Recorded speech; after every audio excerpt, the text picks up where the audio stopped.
It's time for this week's First Utah Business Spotlight.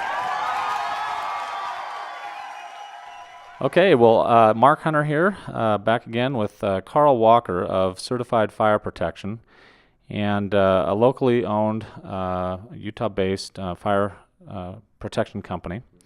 And Carl, tell me a little bit about if someone has an alarm system or a fire extinguisher in their home, shouldn't that be good enough? Should they feel protected?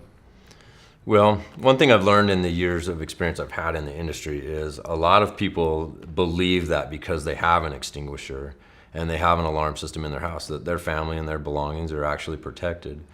And to some degree that is true. Fire alarm systems will not protect property, they never will. But they do actually protect life, because it is your one opportunity, if it goes off and it works properly, to get up and gather your family and make your way out of the house. Well, the way an extinguisher works is there's a draw tube that goes down to the bottom and it's pressurized on top, and the pressure pushes down on the liquefied chemical and pushes it up the tube. Well, if it's hard, it can't go up the tube.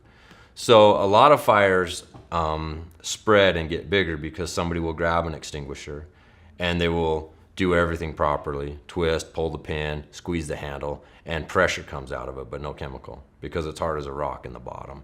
So there are... Not the time that you want that happening. Yeah, that is not the time you want that to happen. And that's just a lack of education and people knowing that they have to be serviced. Every year they need to be hefted, tipped over, and the chemical shaken up. And every 6 years they have to be completely rebuilt.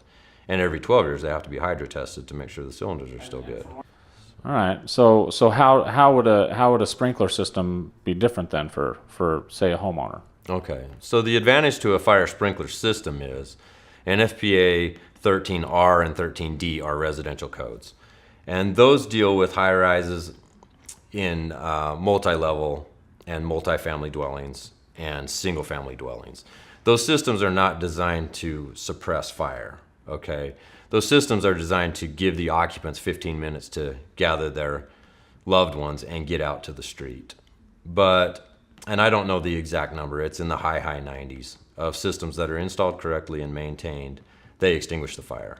When you listen to a news report about a fire that had happened and a sprinkler system extinguished it, they always dwell on the fact that the damage to the building due to the water was more than the fire. Right, yeah. If you remove the system from the building, what would the damage from the fire have been? Yeah, 100%. So all of a sudden it puts it into perspective that you went from a total loss to where, yeah, you had to rip off some sheetrock and change out some insulation, but the structure was there.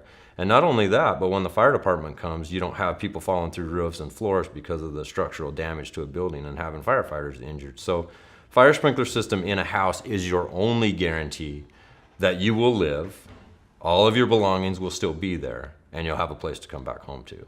Okay. Fire alarms and extinguishers will not guarantee that for you. Right. Well, that's a good point. Now, what happens if the power goes out, though, on a system like that?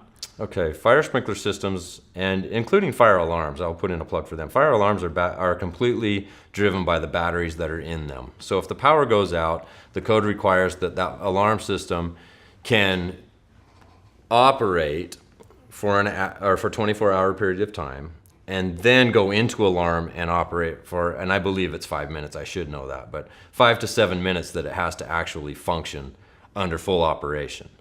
So whether the power's on or not, it makes no difference. A fire sprinkler system, on the other hand, is completely hydraulic. So it's not dependent on power. It's not dependent on anything else. If the water supply was off, you'd have a problem.